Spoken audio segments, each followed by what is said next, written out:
ما ينفعش تكون باك اند انجينير في 2026 وما تعرفش الحاجات دي.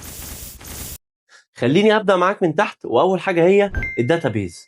مهم جدا تكون عارف يعني ايه ترانزاكشنز، ويعني ايه اندكسنج، والاسيد بكل معانيها، وحاجات السيكوال جوينز المعقده.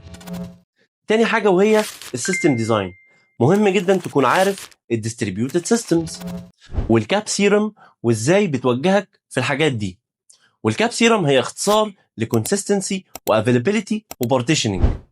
وتدخل بقى على الاركتكتشرال باترن وتفهم يعني ايه ايفنت دريفن، ويعني ايه مايكرو سيرفيس، ويعني ايه موديولار مونوليث، وتتعمق بقى في الديزاين باترن وتعرف يعني ايه سنجلتون وفاكتوري ديزاين وادابتور وفساد وباقي الاستراكشرز التانية بتاعت الديزاين باترن.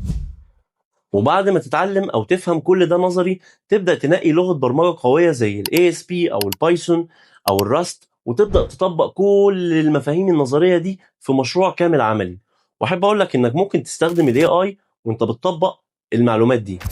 واحب اقول لك احنا في ايليرن كود اكاديمي بنقدم كورسات ازاي تكون باك اند انجينير باستخدام الاي اي، وتطبق كل المفاهيم اللي اتكلمنا فيها خلال الريل.